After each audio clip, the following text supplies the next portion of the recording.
Chief Justice and the Associate Justices of the Supreme Court of the United States. Oh, yay! Oh, yay! Oh, yay! Hoje a gente tem uma reunião, a nossa última reunião de direito eleitoral, o nosso terceiro caso de direito eleitoral, e vamos discutir um dos casos mais emblemáticos dos Estados Unidos. É um caso difícil, né, difícil. O nosso convidado, todo mundo já conhece, que é um participante aqui ativo do grupo, que é o Bruno, e a gente pediu para ele falar sobre esse caso, porque, além de conhecer, ele vai tentar fazer com que o caso seja apresentado de uma maneira bem didática, tendo em vista essa complexidade que o caso traz, mas que, ao mesmo tempo, esse caso, Citizens United versus FEC, né, vou fazer a tradução em português, FEC, né, F-E-C, é um caso que definiu muita coisa em relação a sistema de votação, campanha, enfim, muita coisa nas eleições americanas. Vou deixar para o Bruno falar. Tá bom, gente? Brigadão. E aí a gente segue o nosso mesmo sistema. Tá bom, Bruno? A palavra é sua. Bom, gente, boa noite a todo mundo. Vou cumprimentar o Becker aí, cumprimento todo mundo, pessoal que eu já converso aqui quase toda semana, desde o início da pandemia, praticamente, né, Becker? E uma das grandes coisas da pandemia é o nosso grupo, sem dúvida alguma, que a gente tem debatido muita coisa aqui. Eu vou, como eu já falei até com a Manuela, eu vou compartilhar minha tela, porque para explicar Citizens United, às vezes a gente precisa de algumas fotos, algumas coisas, e é interessante isso. Eu vou compartilhar aqui, e aí eu já começo isso. Vamos lá, vamos ver se vocês conseguem enxergar tudo aí. Espero que estejam vendo. Me dá um sinal aí, Becker. Tá tranquilo? Tá vendo? Tá perfeito, Bruno. Tá, beleza, vamos lá. Então é o seguinte, Citizens United versus Federal Election Commission, caso de 2010, decidido em janeiro de 2010 pela Suprema Corte Americana. Eu trouxe 5 disclaimers aqui para a gente ter que falar antes de entrar no caso propriamente dito. Primeiro ponto, o caso é muito controverso. Citizens United é um daqueles casos que já tem nome próprio, que já ganhou vida própria. Qualquer sabatina de justice, qualquer debate eleitoral, todo mundo vai estar na ponta da língua com Citizens United. Roe v. Wade, Citizens United, são 2 dos grandes casos que acabam trazendo muito debate eleitoral também, debate político, obviamente, sobretudo em tempos de polarização. Então, é um caso muito controverso.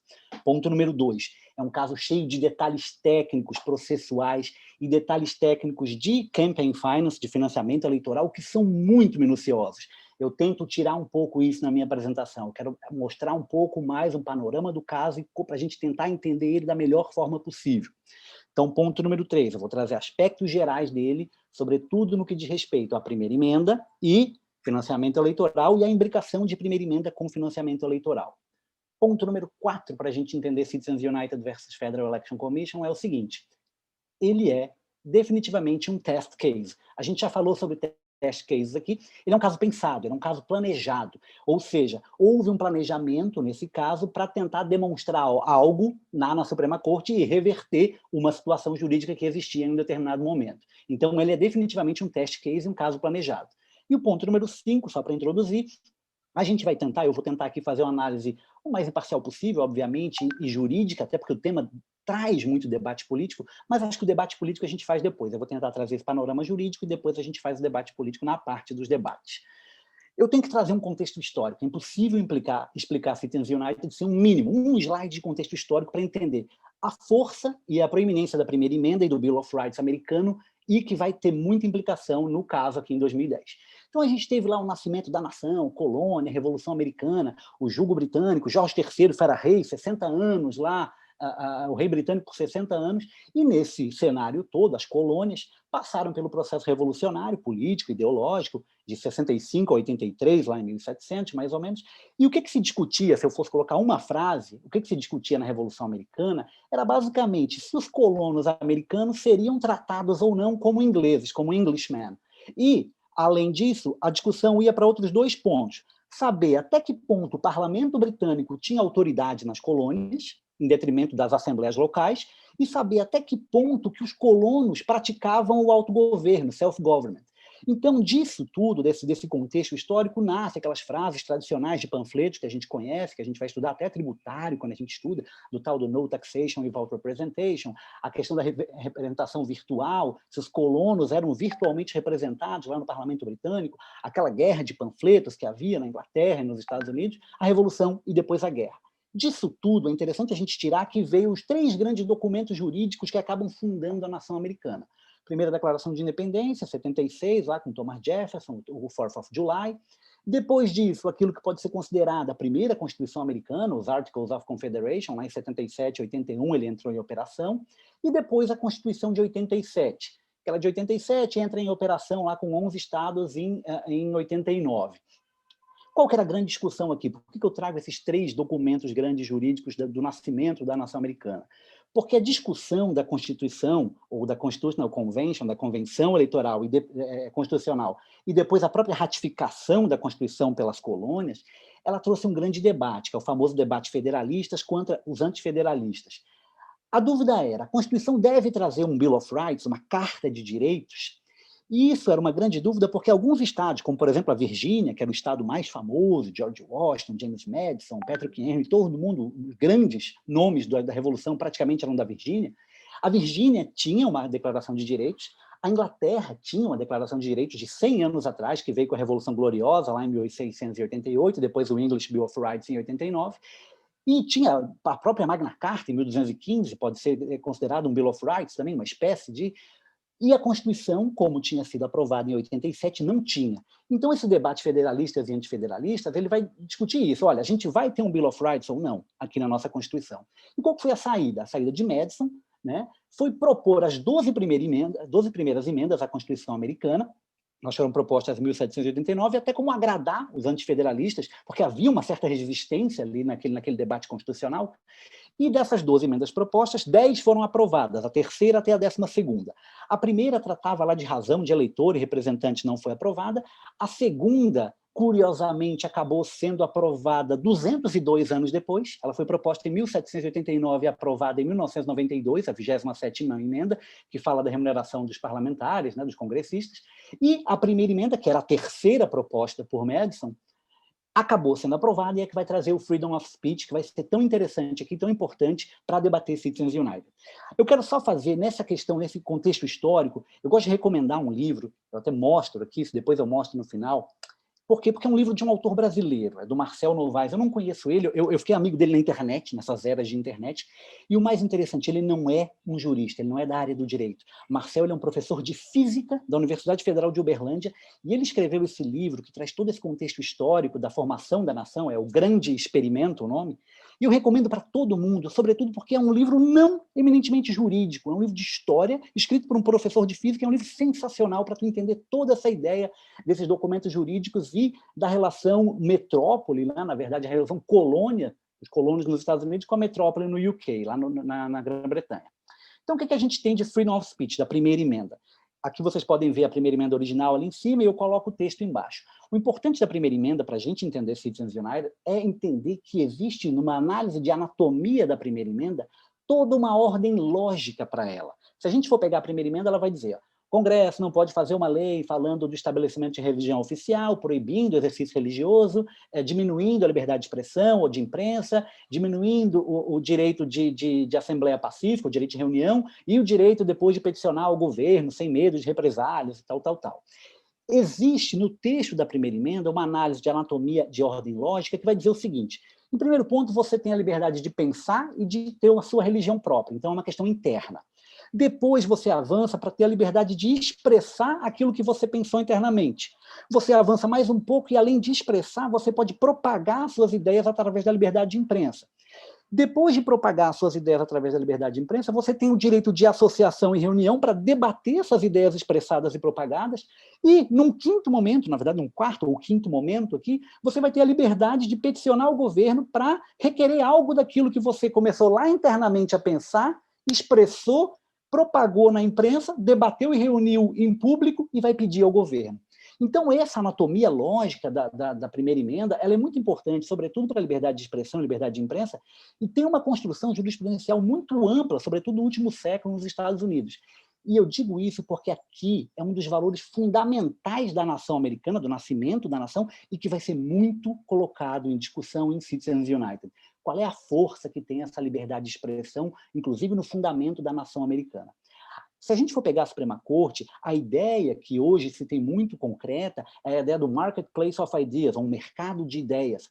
Essa é uma ideia de John Stuart Mill, lá em 1859, mas é uma ideia que o Oliver Wendell Holmes Jr. traz para a Suprema Corte em 1919, no caso Abrams versus United States, que ele vai dizer que a melhor maneira da gente testar a verdade, o melhor teste para a verdade, é a gente fazer as ideias competir no mercado. E essa competição entre as ideias é que vai fazer revelar qual é a verdadeira ideia, quais são as verdades possíveis. Em Whitney versus Califórnia, 8 anos depois, o outro Justice, Louis Brandeis, ele vai dizer que o melhor remédio para esse teste de verdade, do Marketplace of Ideas, na verdade é sempre mais expressão e nunca silêncio, nunca silenciar. Ou seja, quanto mais expressão a gente tiver, né, esse é sempre o melhor remédio para a gente tentar discutir qual que é a verdade dentre as expressões possíveis. Nesse ponto, eu recomendo um outro livrinho, que é um clássico nos Estados Unidos. Esse aqui eu lembro que eu li na faculdade, The Bill of Rights, do Akhil Redamar. É um autor bem clássico, muito citado na Suprema Corte, que ele vai dar esse panorama todo do Bill of Rights e da primeira emenda, obviamente, uma das 10 emendas do Bill of Rights, e é muito interessante para a gente entender como isso é básico e um fundamento da nação americana. Então, a gente vai pensar lá na liberdade de expressão que a gente viu até aqui, que é tão importante para a nação americana. Quais são as possibilidades de restringir a liberdade de expressão e, sobretudo, de restringir o chamado political speech? O que a gente vai dizer aqui? Que é a liberdade de expressão no âmbito político. Como regra geral, e eu não quero entrar aqui nos níveis de escrutínio, strict scrutiny, compelling interest, são várias questões bem técnicas que a Suprema Corte debate, mas a regra geral, que tem que ficar claro para a gente, é que a expressão, como regra geral, é protegida pela primeira emenda. E ela não pode ser alvo de limitação estatal, ou seja, a regra é a proteção da expressão, a menos que a expressão caia em uma das categorias de expressão não protegida, o chamado unprotected speech, que essas categorias são bem marcadas nos precedentes da Suprema Corte. Eu trago aqui só alguns exemplos para a gente entender em que casos que o Estado ou que o governo pode limitar a expressão. Então, assim, são casos ou categorias de casos e categorias de expressão que a Suprema Corte tem bem claro nas quais é bem possível o Estado intervir para restringir a expressão. Primeiro ponto, expressões que incitem o uso da força, atuação antijurídica. Eu trago aqui os casos, depois eu até entrego para você esse material, se alguém quiser. A questão de true threats, ou seja, as ameaças, intimidação, esse tipo de expressão pode ser restrito pelo Estado. Obscenidade, ou seja, quando não há valor literário na expressão, artístico, político ou científico sério. Miller versus Califórnia, esse caso é bem clássico também. Pornografia infantil, é possível limitar esse tipo de expressão ou restringir, é um caso clássico também de Nova York esse, e até as chamadas fighting words, que são as expressões que provocam uma pessoa e provocam a retaliação dessa pessoa, do chamado homem médio lá, e que podem causar a violação da paz, a Suprema Corte diz. Isso é o caso Chaplinsky, lá de 1942. Então é interessante ver, a regra geral, a expressão é livre, muito livre. Categorias de expressões podem ser restritas pelo Estado e somente em casos que a Suprema Corte já delineou quais são essas categorias. É interessante ver, inclusive, que condutas que expressam ideias, ou seja, fazer algo que expresse uma ideia, são também, em regra, protegidas pela primeira emenda como symbolic speech, ou seja, é expressão simbólica. O caso clássico aqui que todo mundo conhece é o Texas versus Johnson, que é o cara lá que queimou a bandeira americana no meio da convenção do Partido Republicano em 84, lá em Dallas, era a convenção que era para a reeleição do Ronald Reagan, e ele queimou a bandeira americana, acabou sendo preso, porque tinha uma lei no Texas que dizia que queimar a bandeira era crime, e depois a Suprema Corte vai dizer que não. Queimar a bandeira é um ato de symbolic speech, ou seja, uma conduta que expressa também muita coisa, e como uma conduta expressiva, ela é protegida pela primeira emenda. Então, muita proteção existe em cima da expressão nos Estados Unidos, inclusive do symbolic speech. E o political speech, ou seja, a expressão política, ela entra, a priori, em tese, eu até coloco aqui, como a categoria mais de expressão, a expressão política, que o fundamento, a fundação da nação americana pretendia proteger. Então, em Citizens United versus FEC, em 2010, a gente vai ver isso. O political speech vai estar no centro das atenções. E, nesse caso, a gente vai ter que entender até que ponto é possível o governo, o Estado, regular a expressão política, o political speech, e não atentar contra a primeira emenda. Para finalizar minhas indicações de livros, esse aqui, sobre a primeira emenda, talvez é o mais clássico, acho que até o Becker já colocou no Twitter dele, esse livro é um clássico dos clássicos, que é o Freedom for the Thought That We Hate, é do Anthony Lewis, esse cara ganhou Pulitzer e tudo. Ele dá uma biografia da primeira emenda. É sensacional esse livro, para quem tiver interesse em primeira emenda, eu acho que é a leitura mais do que obrigatória. Então vamos ver daqui para frente. Bruno, diga. Só para fazer uma observação, esse livro é absolutamente esgotado no Brasil em português, né? Não se encontra ele nem em sebos. Eu tenho ele aqui, mas eu mostrei, né? Já publiquei, e algumas pessoas me perguntam, é impressionante, nem em sebos você encontra mais esse livro. Comprar em inglês. Eu comprei, o meu também é em inglês. Quando eu vi a indicação do Becker, eu comprei as duas versões. Comprei a versão capa dura, que não recomendo, que para quem é bibliófilo, quem gosta muito de livro, ele tem aquela impressão bem vagabunda e aquela capa coberta por cima, e a versão capa tradicional, capa comum. Eu só fiz essa observação, Bruno, só porque o pessoal pode procurar e realmente em português não acha mais. Tá? Acha em inglês. Não acha em inglês. Ele é uma leitura até fácil. Assim. O Anthony Lewis é jornalista, um jornalista especializado em Suprema Corte. Ele tem outros livros. Ele tem um sobre New York versus Sullivan, ele tem um sobre o Gideon versus Wainwright. São casos clássicos também. E todos os livros dele são muito bons, eu sempre recomendo. Então, a gente vai pensar aqui, voltando, até que ponto que o governo, o Estado, pode restringir o political speech. E é isso que a gente vai discutir em Citizens United. Para discutir Citizens United, eu vou falar um pouquinho dos antecedentes da regulação do political speech, ou da expressão política nos Estados Unidos. Primeira vez que, no âmbito federal, a gente teve algum tipo de regulamentação eleitoral sobre expressão, na verdade, sobre qualquer tipo de regulamentação eleitoral no âmbito federal, foi em 1907, Tillman Act, que se proibiu doações ou contribuições diretas feitas por empresas, por corporações, para os candidatos, ou seja, esse tipo de doação, empresa direta para o candidato, foi banida em 1907. Havia uma previsão de penalidades e tal, mas esse estatuto aqui, de 1907, esse statute, ele não tinha muito enforcement, como a gente fala, ele não era muito fiscalizado, ele não era muito aplicado. Apesar de haver a proibição lá na letra da lei, era algo assim que não se cumpria muito. Em 1910, veio um outro ato, e ele tratou mais, que é o Federal Corrupt Practice Act de 1910, ele tratou das questões de transparência, de dever de informação e de publicidade nas campanhas políticas, que eles chamam de disclosure, né? E também era muito pouco fiscalizado e muito pouco aplicado esse ato. Mas, na prática, ele dizia o seguinte, trazia essa impossibilidade de contribuição ou doação direta, né? Tentou-se trazer ele para aplicar para as eleições primárias, para as primárias dos partidos. A Suprema Corte, em 1921, disse que não se aplicaria às primárias. Aí, depois, em 1934, tentaram emendar esse ato para trazer mais regras de transparência, de o que eles chamam de reporting, ou seja, os candidatos tinham que reportar ao Congresso os gastos que eles tinham com as campanhas. E isso foi julgado constitucional. A Suprema Corte disse que as regras de transparência, as regras de reportar gastos para o Congresso eram constitucionais. Isso foi julgado em 34. E depois, em 41, em United States versus Classic, que eu acho que até Mota falou na reunião passada desse caso, a Suprema Corte mudou de opinião e entendeu que podia aplicar isso para as eleições primárias também. E aí, e ela disse que os limites de gastos, que havia limites também para essas doações, eram constitucionais.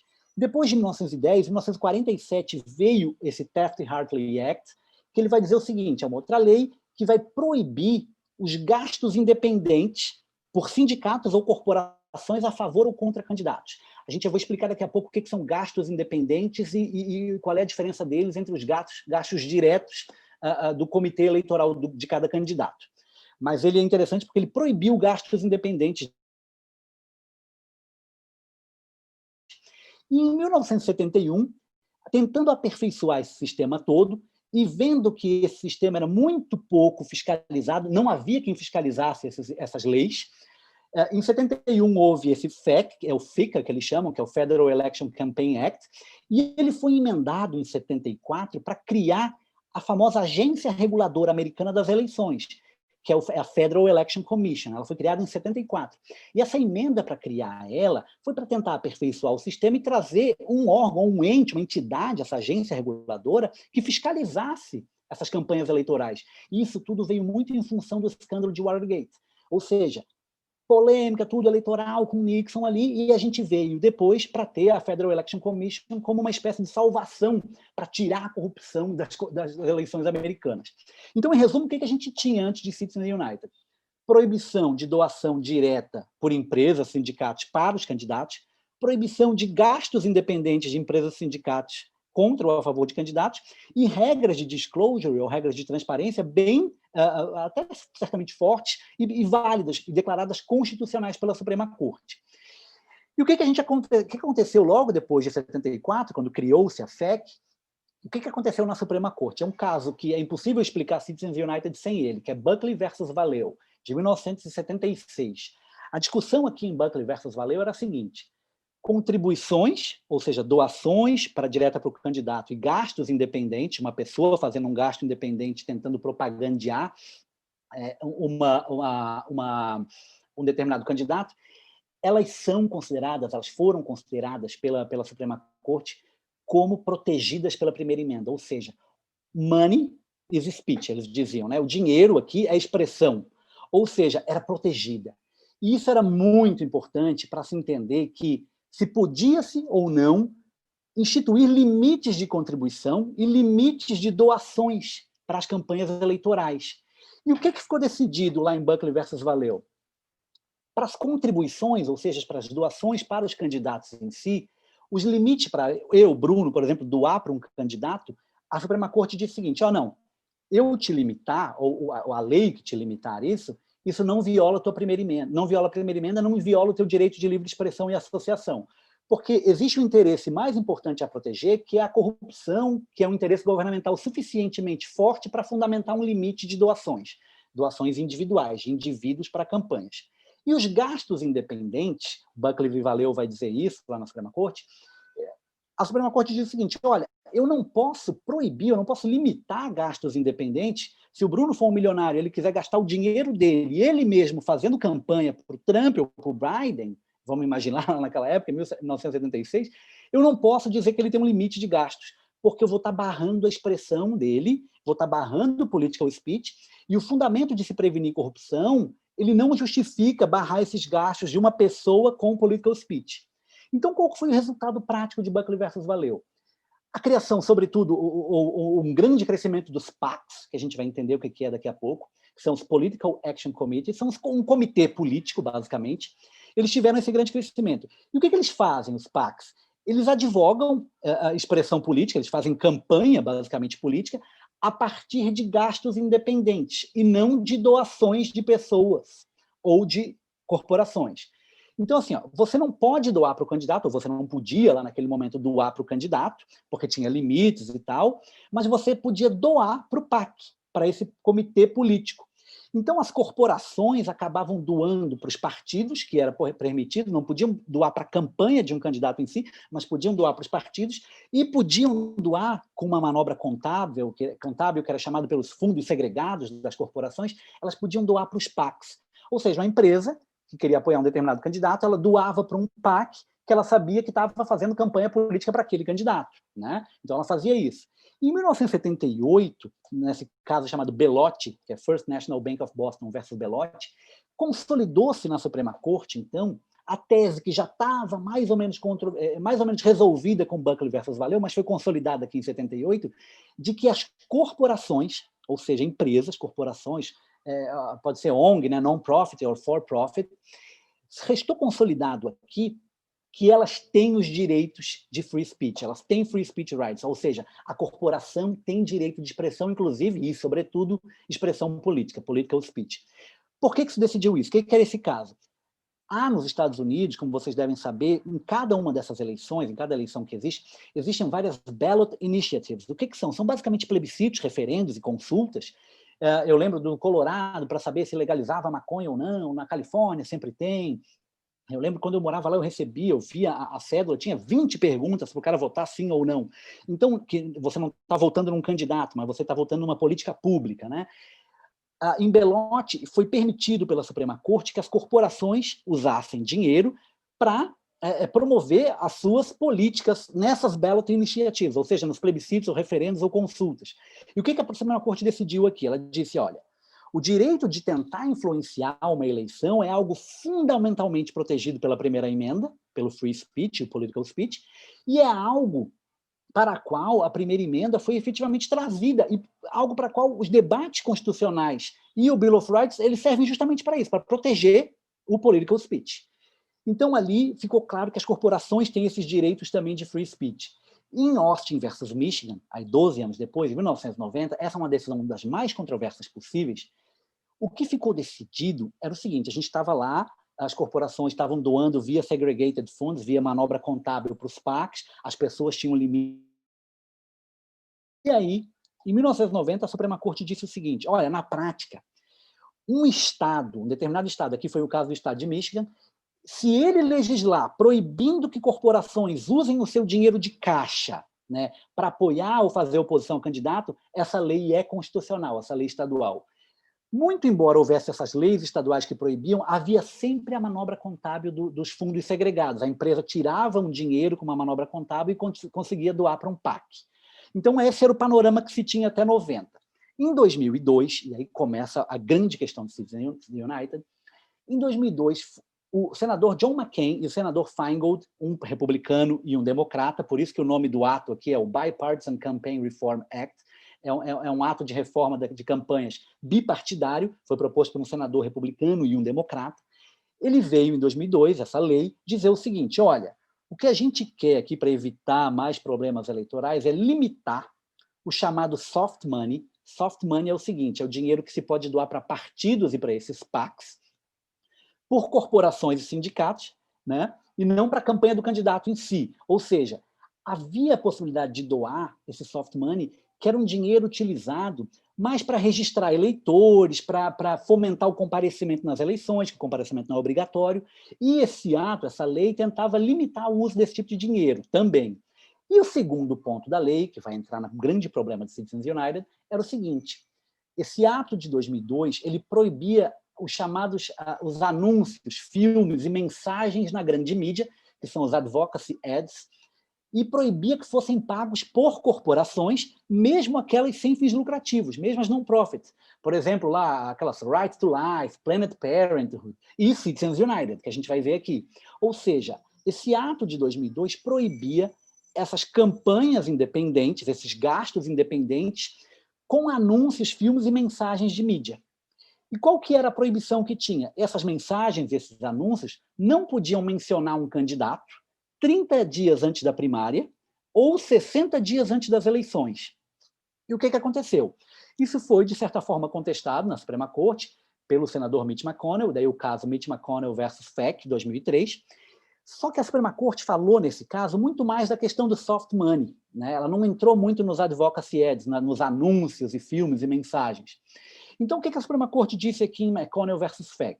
Ela entendeu que limitar esse uso, soft money, que era usado para registrar eleitores, para fomentar comparecimento, essa limitação não implicaria uma restrição do political speech, de free speech, ou seja, não atentaria contra a primeira emenda. Da mesma forma que não atenta contra a primeira emenda, limitar doação individual de uma pessoa ao candidato, que já tinha ficado certo lá em Buckley versus Valeo, em 1976.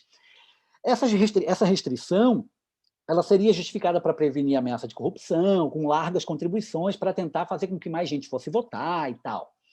Então, a Suprema Corte manteve, em tese, a proibição desses anúncios, filmes e mensagens em mídia que mencionassem candidatos 30 dias antes das primárias e 60 dias antes das eleições. E aí entra Citizens United. O que é Citizens United? Citizens United é uma ONG, é uma organização non-profit. Ela tem um viés político notadamente conservador e republicano. Ela foi fundada em 1988 e que, como tal, né, ela defende as ideias republicanas, conservadoras, propaga as pautas conservadoras. E ela se viu impossibilitada de fazer esses advocacy ads. Então, o que ela fez? Para que vocês entendam Citizens United, acho que todo mundo aqui conhece Michael Moore, né, o cineasta. O que aconteceu e o que levantou a ira de Citizens United da corporação, né, essa ONG? Durante a campanha de 2004, que era Bush versus Kerry, era a reeleição do Bush, o Michael Moore, cineasta, ele era já consagrado e tal, ele lançou, exatamente durante a campanha eleitoral Bush versus Kerry, o filme Fahrenheit 9/11, O filme foi um sucesso, ganhou prêmio em Cannes e tudo. Tem a figurinha dele aqui de mão dada com Bush. E o filme, falando aqui entre amigos como a gente está, o filme tirava onda, zombava de Bush, mostrava Bush com uma cara de bobão, fazia muita chacota com Bush, claro, e criticava muito a política de Bush. Só que o filme, o Fahrenheit 9/11, ele se utilizou de vários anúncios pagos na televisão para promover o filme, citando, mostrando Bush com cara de bobo e tal, e bem na época eleitoral. E o dinheiro que se fazia esses anúncios na televisão, ele vinha supostamente de produtoras da Viacom, da Sony, da Weinstein Company, que eram as produtoras do filme em si, só que se tinha, pela legislação, a proibição de que dinheiro de corporações, dinheiro de empresas, fosse utilizado para esses advocacy ads, para essa promoção na mídia, para apoiar ou fazer oposição a candidatos. Só que tinha uma exceção no regulamento, na regulamentação da FEC. A exceção era o seguinte: para documentários e corporações de mídia, existia a famosa exceção da mídia, a Media Exemption, ou seja, a Viacom, Sony, esse pessoal todo lá do Michael Moore, ele podia propagandear o seu filme, tirando onda de Bush, lá em 2004, porque eles eram uma corporação de mídia e tinha essa exceção na lei dizendo que para fazer documentários e uma corporação de mídia podiam divulgar mesmo 30 dias antes de primárias ou 60 dias antes das eleições, mencionando o nome do candidato. O pessoal de Citizens United, conservador, republicano, ficou pé da vida com isso, obviamente, e na eleição de 2008, que na verdade nas primárias de 2008, Hillary versus Obama, que acabou depois, a eleição foi Obama versus John McCain, mas nas primárias democratas de Hillary versus Obama, Citizens United, da corporação, lá, a ONG, vamos dizer assim, conservadora, ela decide virar, entre aspas, uma produtora de mídia e bate lá na porta da FEC, que é a agência reguladora das eleições, e fala o seguinte: olha, eu sou uma produtora de mídia agora, eu produzo documentários, e eu produzi aqui um documentário, ela já tinha produzido um documentário anterior, que era o Celsius 4111, 4111, que era tirando onda do Fahrenheit 9/11. Em 2008, ela ia lançar o filme Hillary the Movie, que era, claro, muito crítico a Hillary, tirando onda com Hillary, mostrando que Hillary era corrupta, era isso, era aquilo. E eles pretendiam propagandear esse filme, Hillary the Movie, bem na época das primárias democratas. E, pela lei, tu não podia fazer isso mencionando o nome da Hillary. Então, eles bateram na porta da agência reguladora eleitoral e falaram: olha, eu quero uma media exemption aqui, eu sou uma produtora de mídia, e eu quero lançar e anunciar o meu filme sobre a Hillary. O problema é que a Federal Election Commission, ou seja, a agência reguladora, naquele momento, e quase sempre, ela não tem quórum, ela não tinha quórum para deliberar sobre o pedido de media exemption de Citizens United. E aí nasceu a ação judicial, ou seja, Citizens United foi lá, pediu a exceção para poder propagandear o seu filme, Hillary the Movie, não tinha quórum na Federal Election Commission, na agência reguladora, e o que a Citizens United faz? Entra com uma ação e fala o seguinte: olha, eu quero uma injunction order, né, para que a Federal Election Commission, para que o judiciário diga que a Federal Election Commission tem que me dar a possibilidade de propagandear meu filme. Ou seja, Citizens United, a ONG, a organização, queria promover o seu documentário com a exceção de uma produtora de mídia, sendo ela uma produtora de mídia, e a ideia era promover esse filme em TV. E, sobretudo, na época, lá 2007, 2008, o que mais tinha, o que a gente tem de Amazon Prime, Netflix, hoje, na época, era Comcast e a DirecTV. E parece que ele já tinha um contrato com a Comcast, um contrato milionário para fazer várias propagandas na televisão, anunciando o filme deles, lá, o Hillary the Movie. Então, o que aconteceu? Vamos mais agora para aspectos jurídicos.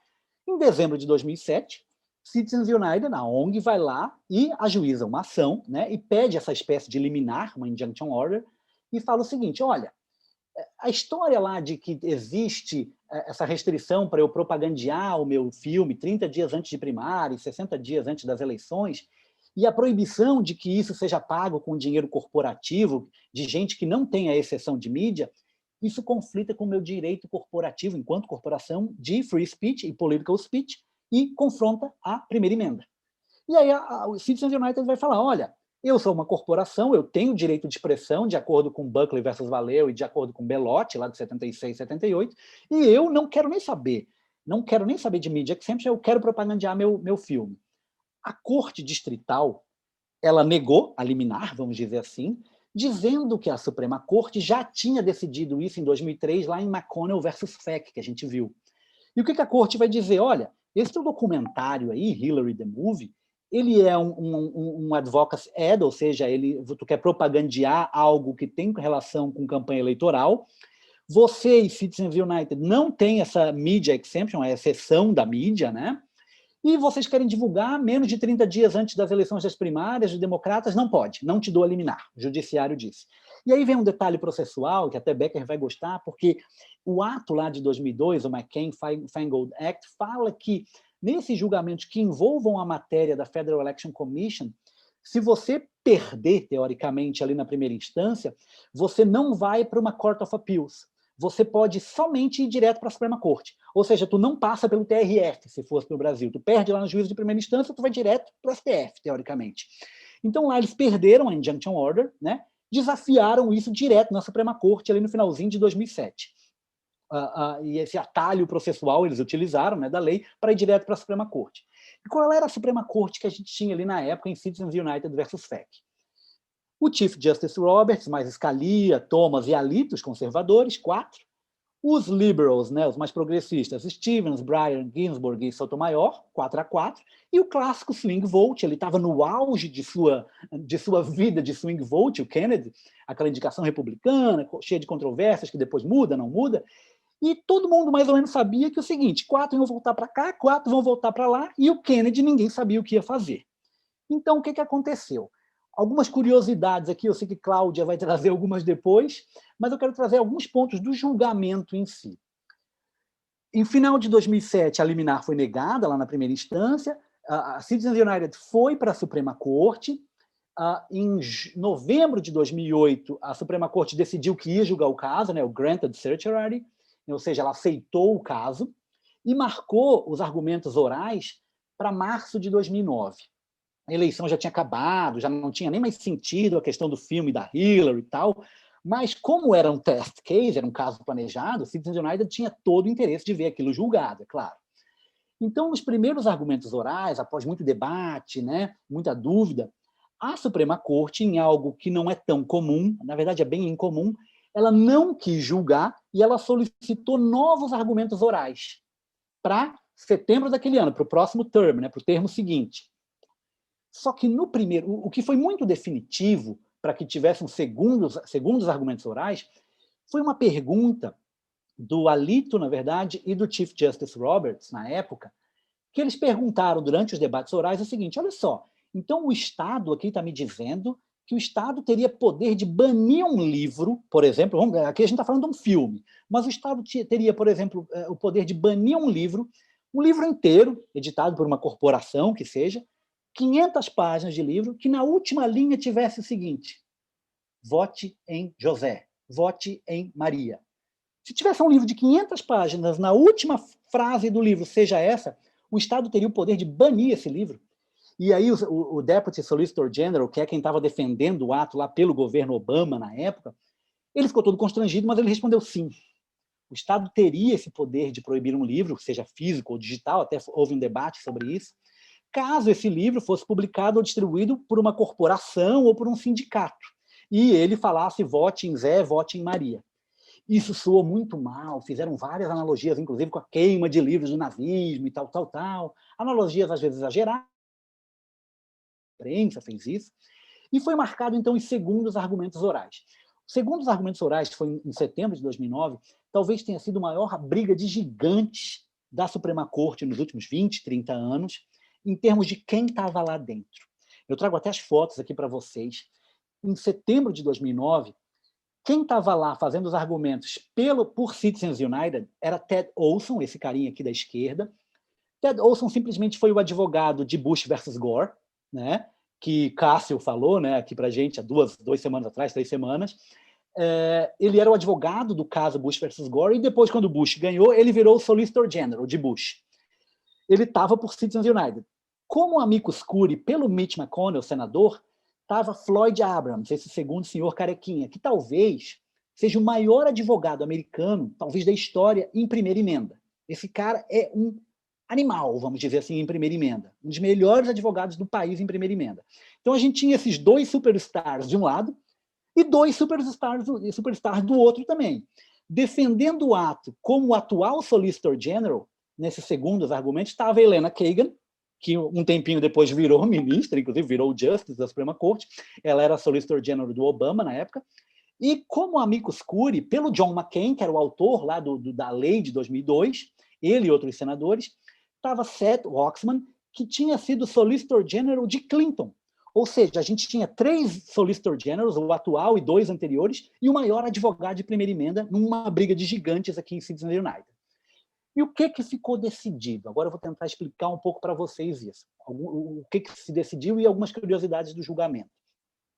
O holding, né, o que ficou decidido, acabou, o placar ficou em 5-4, né? Os 4 conservadores de um lado, os 4 liberals do outro, e o Kennedy, o swing vote, ficou com os conservadores.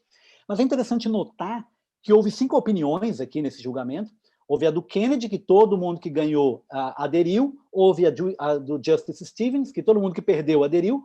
Mas houve opiniões individuais ainda do Chief Justice Roberts, do Scalia e do Thomas.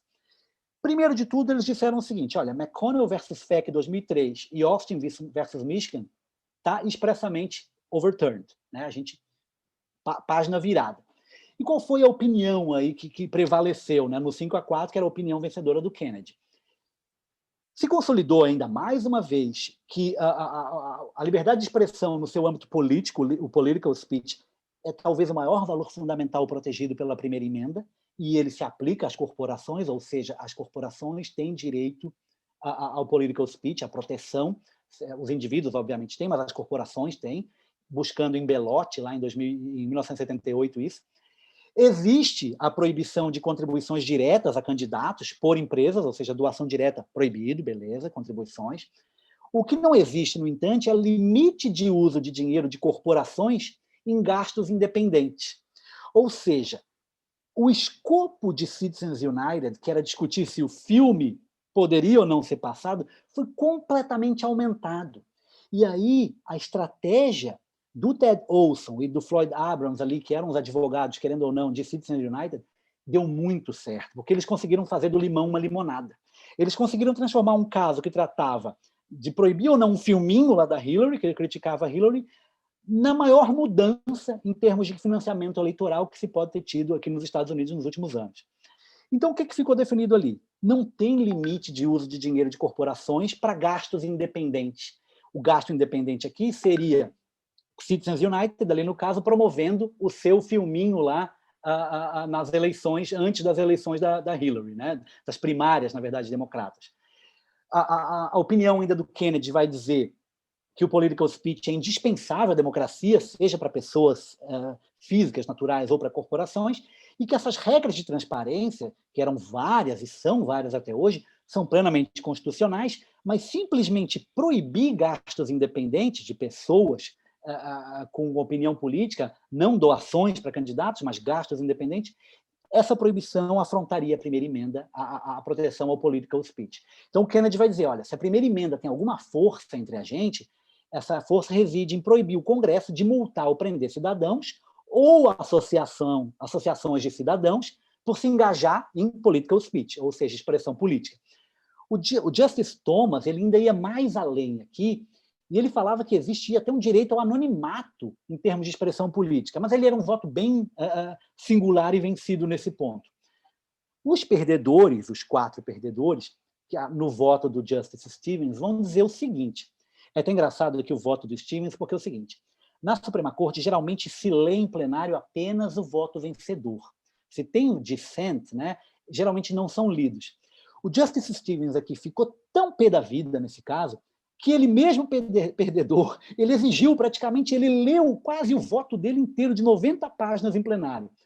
Ele concordava lá com a validade das regras de disclosure, de transparência e tal, mas eles traziam 2 grandes argumentos, os opositores de Citizens United. Que é o perigo, primeiro, das corporações dominarem as eleições, né, e com dinheiro, obviamente, e dizendo que a liberdade de expressão ela foi trazida, inclusive na formação da nação americana, para os indivíduos e não para as corporações. Ele falava lá, corporations are not themselves members of we the people. O tal do we the people, lá que começa tudo na nação americana, não incorporaria corporações.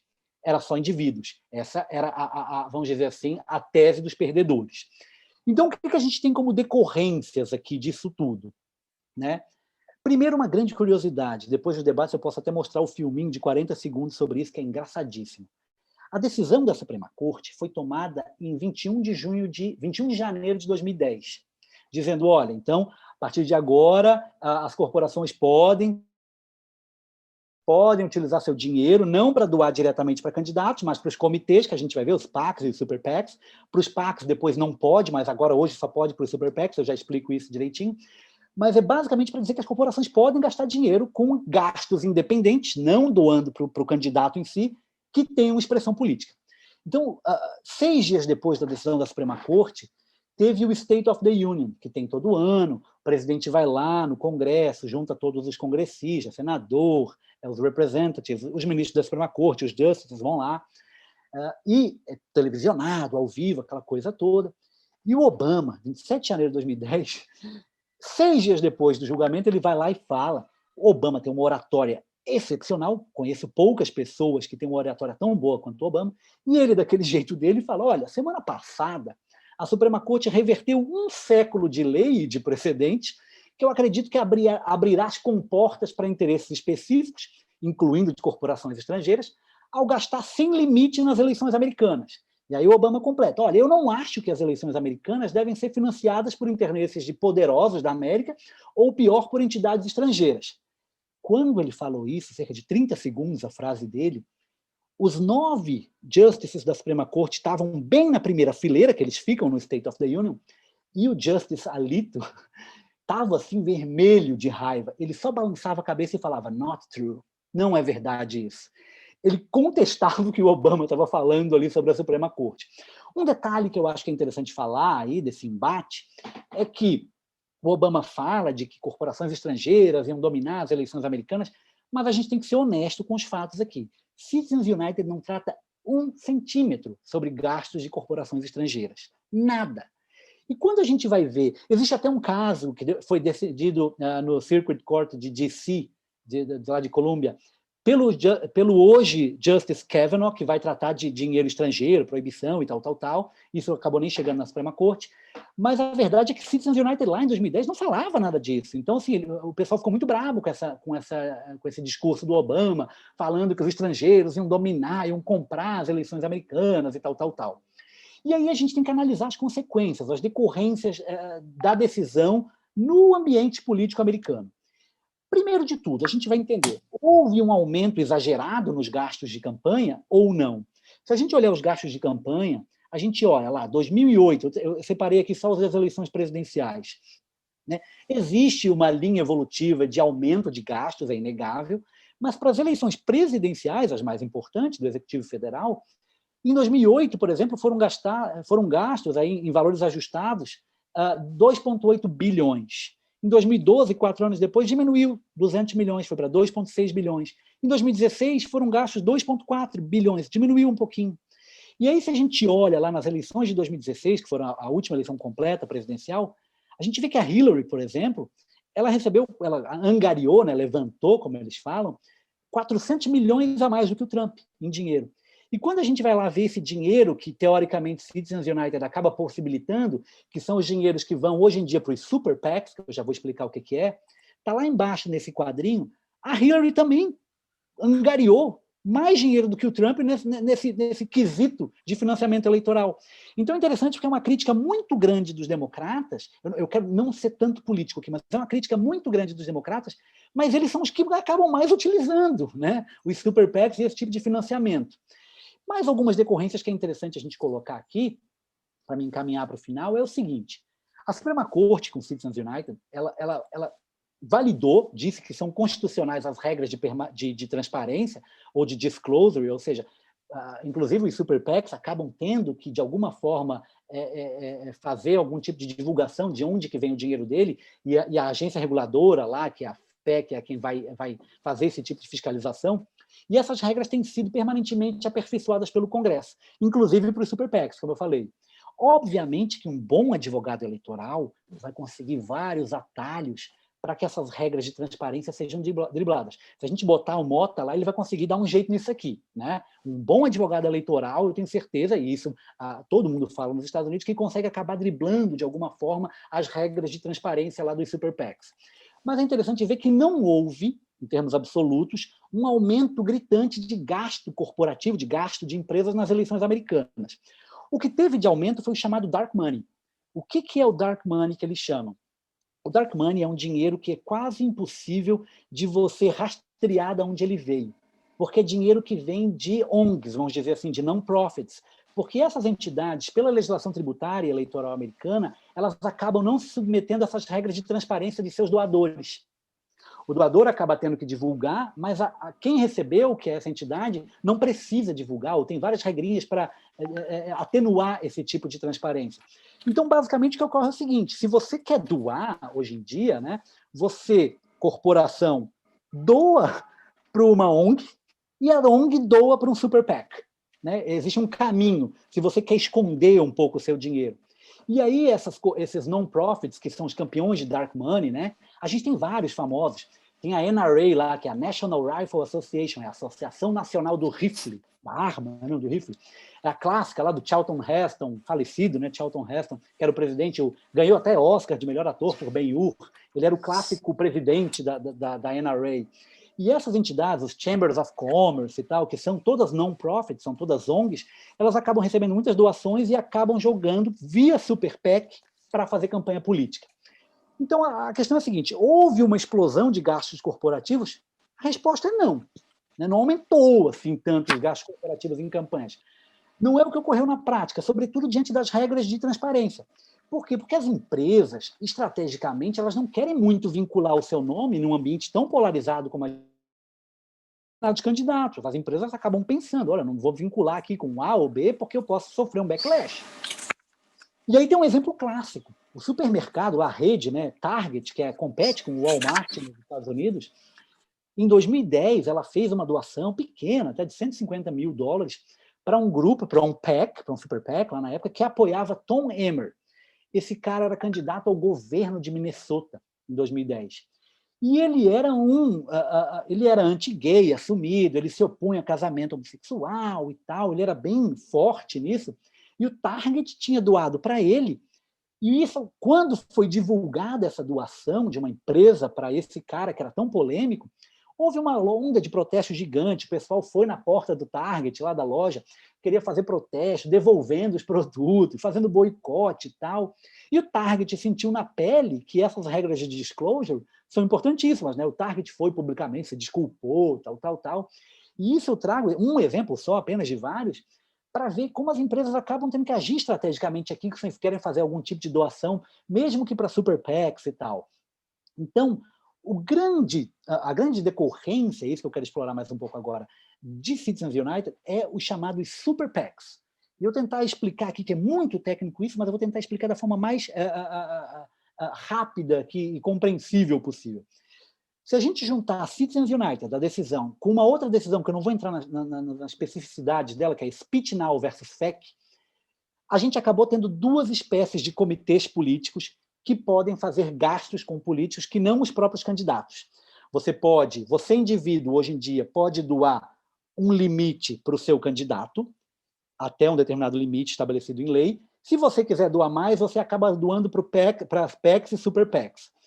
O que são os PACs normais?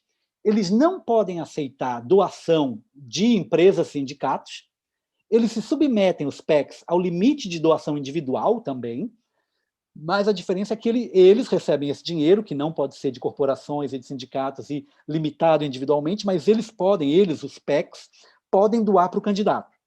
O Super PAC, não. O Super PAC, basicamente, ele não tem nenhuma restrição para receber dinheiro, de quem ele recebe dinheiro, pode receber de corporação, de sindicato, de indivíduo, tudo, não tem limite para receber o dinheiro, o Super PAC, mas o Super PAC não pode dar o seu dinheiro para o candidato, para a campanha do candidato, e não pode coordenar o seu dinheiro, ou o uso do seu dinheiro, com os gastos da campanha do candidato. Ele só pode fazer, o Super PAC, aquilo que a gente chama de gastos independentes, o Independent Expenditures. Ou seja, ele vai fazer anúncios de televisão, vai fazer um monte de coisa, mas não propriamente do candidato. Ele pode até mencionar o candidato, mas não é politicamente do candidato e formalmente do candidato. Então, esses super PACs, eles aceitam doações, acabam aceitando doações milionárias de uma pessoa só, ou de uma só corporação. E é o que ocorre muitas vezes. Gente que tem muito dinheiro doa para um super PAC, né? E acaba tendo esse poder de influenciar eleições. E aí que nasce a grande questão. Bilionários, em tese, comprando as eleições. Eles compram com doações aos super PACs, e os super PACs fazem o political speech, que eles têm direito pela primeira emenda, em favor ou contra um candidato. O mais interessante é que tem muita propaganda contra, muito ataque, aqueles ataques baixos mesmo, que a gente é bem acostumado nas eleições brasileiras aqui. E só um termo mais formal, que vocês acabam achando na internet também, quem for pesquisar isso mais a fundo. Então, a gente tem os PACs, que daí, vou tentar voltar, eles aceitam dinheiro só de, não podem aceitar de corporação e de sindicato, e aceitam com limites individuais, mas podem doar para o candidato. Os super PACs aceitam de todo mundo, de qualquer um, o quanto quiser, mas não podem doar para o candidato e não podem coordenar os seus gastos com o candidato, só podem fazer gasto independente. E tem também um mix entre Super PAC e PAC, que são os chamados Carry Committee. Ele é um misto de PAC com Super PAC, e ele tem uma conta na qual ele recebe dinheiro como PAC e uma conta na qual ele recebe dinheiro como Super PAC. Então, ele faz as duas coisas. Uma coisa que aquela lei de 2002 do McCain-Feingold trouxe também, que é interessante, é uma previsão que é o chamado Stand by Your Ad Provision. Prometo que já estou quase no final aqui. O Stand by Your Ad Provision, ele diz o seguinte: quem já esteve nos Estados Unidos, sobretudo em swing state, né, em época eleitoral, eu morei em Michigan, que talvez é um dos maiores swing states que existe, né, sempre um swing state aquilo lá, as votações lá é por 10, 15 mil votos, que um ganha do outro. Então, os candidatos focam nesses swing states e fazem todo o gasto eleitoral lá. Então, quem já esteve lá vai ver naquelas mensagens de televisão que são muito clássicas. Aí vai lá, tem uma propagandinha eleitoral e no final da propaganda vai ter assim: I am Joe Biden, I am Donald Trump, and I approve this message. Isso porque a lei obriga, né, ele fala I approve this message, ou I support this message, alguma coisa assim, porque eles são obrigados pela lei a dizer essa frase quando o dinheiro utilizado ali é da campanha em si. Os super PACs não precisam fazer isso. Os super PACs, essas mensagens obrigatórias, elas só são obrigatórias para as despesas vinculadas do candidato em si, né? As despesas dos super PACs não passam por essa exigência. Então, quando você quiser ver na televisão, quiser diferenciar, basta ver se tem o I'm Joe Biden lá, and I approve this message. No final, você vai saber se é de um PAC, se é de um super PAC, né, ou do candidato em si. E o que foi decidido mais um pouco para a gente ver em 2014, uma última decisão que eu quero falar, que é McCutcheon versus FEC. Existia um limite de contribuição individuais por candidato, você só pode doar 5 mil para cada candidato, mas existia também um limite de contribuição individual durante um período de tempo. Durante 2 anos, um indivíduo, por exemplo, Bruno, se eu tivesse bastante grana, não tenho, 1.000 para cada candidato, lá que eu quisesse doar, e num período de 2 anos eu podia doar, sei lá, 100 mil. A Suprema Corte, por 5-4, igualmente a Citizens United, acabou dizendo em 2014, olha, isso aqui é inconstitucional. Tu limitar o quanto tu vai dar para um candidato em si, beleza. Agora, limitar o quanto que tu quiser para... Se tu quiser dar 5 mil para 1.000 candidatos, a gente não pode fazer.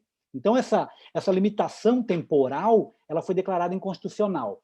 Então, limites específicos para candidatos e partidos, ok, a doação de um indivíduo, mas limites globais para um período de tempo, por exemplo, 2 anos, que era o que tinha na lei, foi declarado inconstitucional. E o que a gente tem aqui, se a gente for ver a prática hoje em dia, e aí Citizens United é tão importante por causa disso, porque liberou toda essa questão de financiamento eleitoral.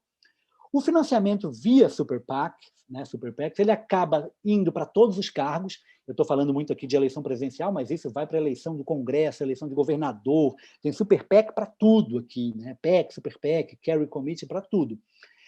Para a gente ter uma ideia, na eleição de 2016, os Super PACs angariaram, né, $1 bilhão em 2016. Hoje, até o dia de hoje, eu peguei os dados hoje na FEC, os Super PACs na eleição de 2020 já angariaram mais que o dobro, $2,1 bilhões. Ou seja, houve muito aumento de Super PACs. Sobretudo porque tem a história do dark money ali, né? Tem aquele dinheiro que a gente não consegue ver de onde que vem, mas tem muita gente, corporações que doa para os Super PACs e não tem limite. E eu trago aqui, só para fechar para vocês, faço um parênteses para dizer que Todos os dados que eu peguei aqui são da opensecrets.org, quem quiser pegar lá. Os dados eu peguei hoje de manhã, são direto da agência reguladora lá americana, eu peguei hoje 10 da manhã esses dados. E se a gente for ver como é que está a eleição hoje em termos de gastos, né? Como é que está a eleição de 2020 em termos de budget mesmo, né? De orçamento. O Joe Biden, para que tenha uma ideia, hoje, né, os dados de hoje de manhã, ele já tinha arrecadado 1,18 bilhões, sendo 809 milhões da campanha dele em si e 373 milhões de outside money. Outside money que eu coloco ali são os super PACs e os PACs, né, que são dinheiro que não é da campanha do candidato em si. O Trump bem menos, o Trump 300 milhões mais ou menos aí do que o Biden, né? E é engraçado que entre o Joe Biden e o Donald Trump, o que mais arrecadou hoje foi Joe Biden, o segundo que mais arrecadou não foi o Trump, foi o Michael Bloomberg, que era candidato da primária democrata. Ele botou dinheiro do bolso dele, ele botou 1 bilhão do bolso dele. Até para fazer esclarecimento, dinheiro do bolso próprio também entra naquela não limitação. Então, o Joe Biden foi o que mais angariou dinheiro, o Michael Bloomberg foi o segundo, o Trump é o terceiro. E a terceira candidata aí que mais arrecadou é a candidata do Partido Libertário, lá, a Jo Jorgensen, arrecadou 2,6 milhões de dólares. Então, a gente vê a diferença. E ela não tem nenhum super PAC, ela só tem dinheiro de campanha, né? Então, é interessante a gente ver que Citizens United ele é muito falado, ele virou basicamente matéria de campanha, matéria de sabatina de Justice, mas pouquíssima gente entende de onde que ele veio, é o filmezinho da Hillary, se podia anunciar ou não, e os advogados muito habilidosos, sobretudo Ted Olson lá, e o Floyd Abrams, acabaram mudando uma história legal de quase 100 anos, fazendo possível com que corporações, sindicatos e mesmo indivíduos doem de forma ilimitada para os super PACs que fazem esses gastos independentes em campanhas. Não podem doar para o candidato, mas fazem propagandas independentes. Então, eu acho que é isso, gente. Espero aqui ter sido o mais didático possível com vocês e fico aberto aí, como sempre, às nossas discussões e debate. Acho que a gente pode fazer um bom debate político em cima disso tudo. Valeu e obrigado. Obrigadão, Bruno. Não tenho palavras para te agradecer não só a disponibilidade, mas a forma como você conseguiu trazer para a gente esse caso, dissecar o caso, porque, de fato, é um caso complexo. Ele envolve alguns detalhes que você conseguiu apontar bem. Não é um caso que, se a pessoa lê simplesmente, entre aspas, né, o acórdão, ou ler um resumo, o summary do acórdão, vai conseguir compreender, porque existem alguns, como você bem perfeitamente colocou, existem alguns pré-conceitos, né, não preconceitos, pré-conceitos necessários que você precisa ter para conseguir compreender o caso, e você fez muito bem essa exposição e essa definição desses pré-conceitos. Então, te agradeço demais. Eu acabei não falando do teu currículo, né? Uma falha minha, mas você colocou aí, a gente conseguiu ver já a sua experiência, inclusive passando lá, fazendo um LLM em Michigan, né? Na Universidade de Michigan, que você está até com a camisa dela aí hoje.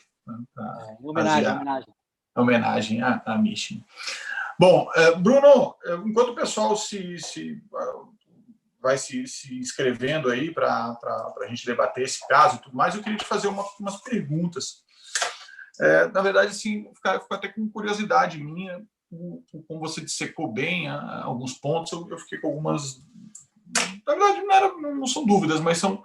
Não é dúvida, vai. Umas perguntas para a gente tentar fazer uma ligação com o sistema brasileiro. Mas, antes de mais nada, uma observação, né? Eu estava vendo a tua apresentação que o John Paul Stevens leu as 90 páginas do voto divergente dele, que não é comum se fazer, né? A Ruth tinha... Não vou falar Ruth, tá, gente? Não precisa falar Rutinha. A Rutinha, ela fez algumas vezes, né, para mostrar o ponto de vista dela, a insatisfação em alguns casos, e você colocou aí que ele leu as 90 páginas. Eu me lembrei de Celso de Mello, né, que adorava ler, agora adorava 50 páginas que ele escrevia e tal, e a gente passava 2 dias de sessão só ouvindo as páginas dele. Bom, mas a primeira coisa que eu queria te perguntar, Bruno, como é que você vê a questão dentro de Citizen United, a possibilidade de, o que a gente chama no Brasil, obviamente eles não chamam assim lá nos Estados Unidos, de, por meio dessas empresas, se fazerem showmícios? Olha, eu acho que Mota vai me ajudar aqui, porque Mota é o cara... Eu não manjo de nada eleitoral brasileiro. Tá? Já não, mas eu quero saber lá. Então, mas Mota vai me ajudar no brasileiro. Eu acho que lá a pandemia atrapalhou muito nessa ciclo eleitoral de agora, né? Mas eu não tenho notícia não de showmício. Os artistas acabam... os artistas hoje em dia, com Twitter e tal... Declaram voto. Se posicionam, tal, né? Mas eu não lembro daquele caso clássico Chitãozinho Chororó que a gente teve aqui no Brasil, aquelas coisas, tal, né? Que hoje em dia, inclusive, é proibido pela nossa legislação, né? Aqui no Distrito Federal, o Roriz fez muito isso, né? Quem lembra aqui, acho que o Mota vai lembrar, o pessoal aqui vai lembrar, o Roriz trazia aqui Zezé de Camargo e Luciano, aí levava lá para fazer.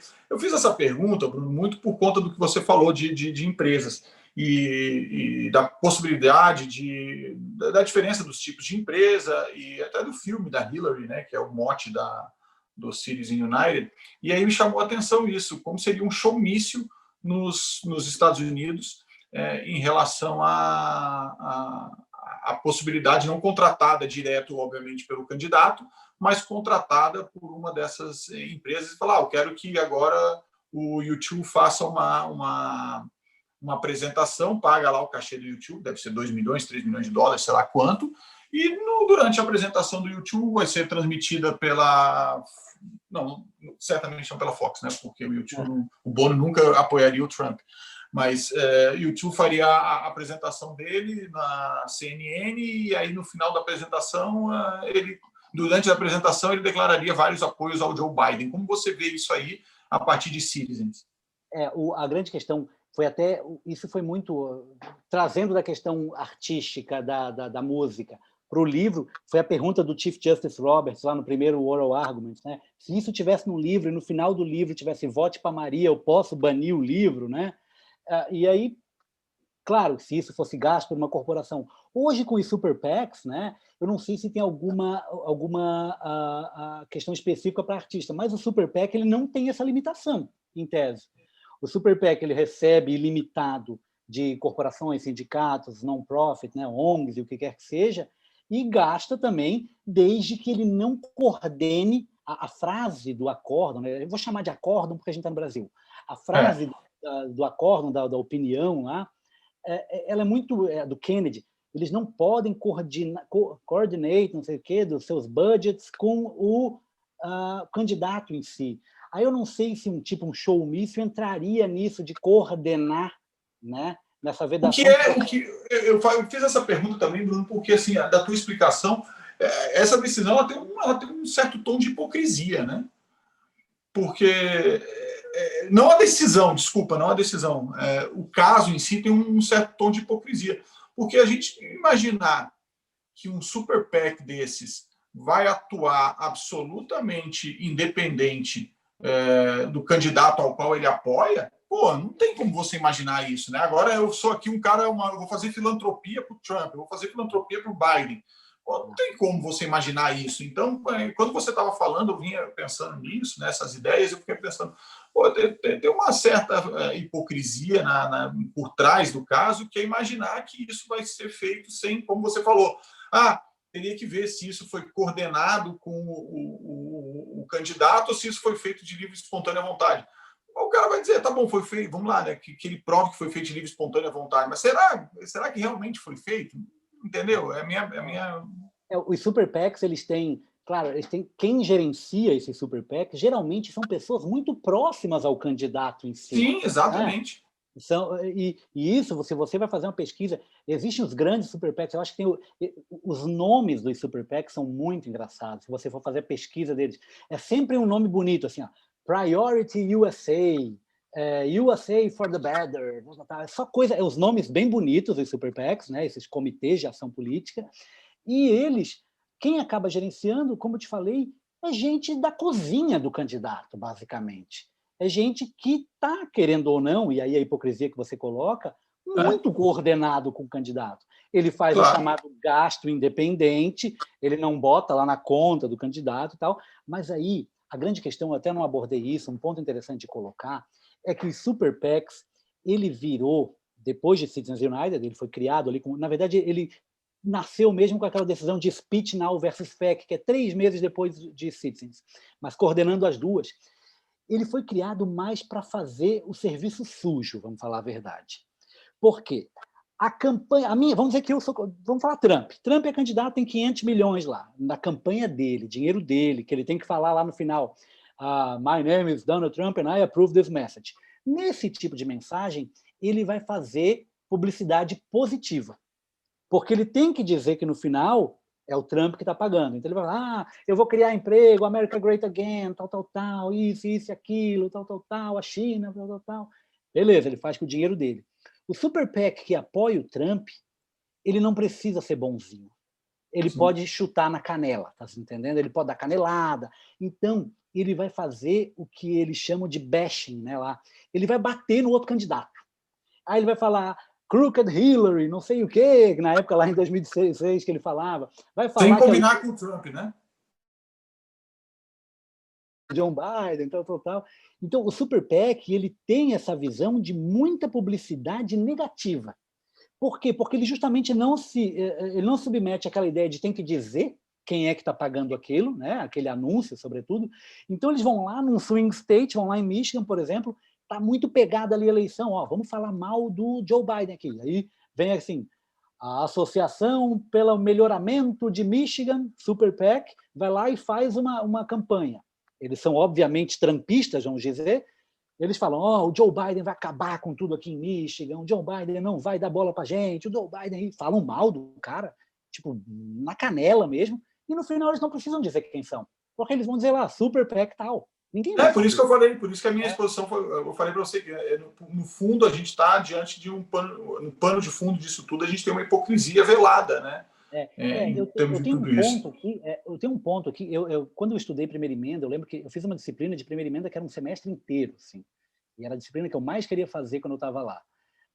E se eu olhar hoje a primeira emenda, eu acabo me colocando quase como um absolutista de primeira emenda. Existe essa corrente doutrinária, vamos dizer assim lá, que são os free speech absolutists. Então, para mim é muito difícil ou quase impossível o Estado proibir algum tipo de expressão. Somente lá no quase impossível eu acho que pode a gente vedar a expressão. Claro, eu estou falando do ambiente americano, né? Então, assim, eu vejo que Citizens United, nesse ponto, para mim faz todo sentido a decisão, né? Todo sentido em termos de primeira emenda, e, sobretudo, se você olha a primeira emenda, como ela foi gestada lá no Bill of Rights, lá de Madison, que a ideia dela era justamente proteger quem reclamava do governo, quem fazia expressão política, né, para que não, para o Estado ou o governo não for lá e cortasse a cabeça do cara, né, que era o que acontecia nas monarquias, né, europeias, né, se tu criticava, cortava a tua cabeça. Então, essa ideia do free speech que está lá no nascimento da nação, eu não consigo ver Citizens United, e aqui já falo mais uma expressão um pouco mais política, como os democratas veem. Muito embora, frise-se aqui, os democratas acabam sendo quem mais usa os super PACs. Eu acho impossível, dentro de doutrina jurídica americana, falando bem claro, a reversão de Citizens United. Seria muita limitação à primeira emenda. Tu arranjar um jeito de uma empresa não poder falar o que ela quer. A empresa vai lá para o Marketplace of Ideas, lá do Holmes e tal, ela vai querer falar o que ela quiser e depois ela quer arcar com as consequências. É o caso do Target ali. Target foi lá, apoiou o cara. O Target pode ter certeza que nunca mais vai botar dinheiro sem pensar em campanha, depois do backlash que ele sofreu ali.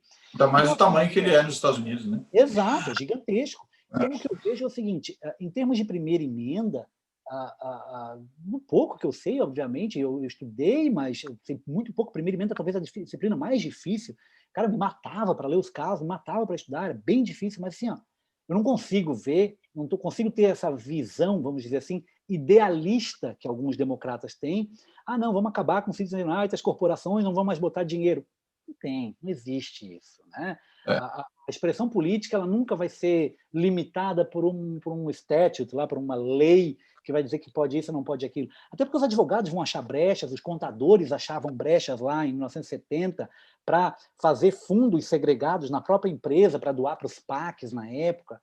Então, assim, é muito difícil. Mas um ponto é que aquela história de que com os Super PACs e com o Citizens United a gente ia simplesmente, as corporações iam comprar as eleições, se tu me perguntares se é verdadeiro ou falso, eu vou dizer, olha, sim e não, né? Porque não houve um aumento gigantesco em termos de gasto, houve aumento ali daquelas non-profits, ali do pessoal das ONGs, que é o dark money, quando o cara quer esconder o dinheiro, mas no mais das vezes os caras não estão muito querendo esconder o dinheiro hoje em dia. Tanto é que se tu olha hoje, 1 bilhão e pouco que o Biden já levantou e 800 e poucos milhões que o Trump já levantou isso na campanha de 2020, a proporção que vem de Super PACs é de 15%, 20% só do dinheiro todo, né? E se essa gente... E dos Super PACs, mesmo para eles, existem regras de transparência bem fortes. Para você conseguir fazer o dark money, ali, aquele dinheiro escondido, é bem difícil, né? Você vai precisar de um baita advogado, vai precisar de uma baita estrutura jurídica para isso. Então, assim, eu acho que é meio utópico, talvez seja a melhor palavra, achar que a gente vai acabar com o Citizens United e o dinheiro das empresas não vai mais contar nas eleições. Claro que eu acho interessante tentar limitar um pouco o poder, e, sobretudo, o problema deles lá é a história do bilionário que bota 100 milhões num Super PAC desse. Um bilionário que bota 100 milhões num Super PAC, pô, tu vai esperar que esse cara tire alguma coisa depois, né? Então, assim, existe aí uma certa incongruência, né? Então, a gente tem que pensar nisso um pouco também.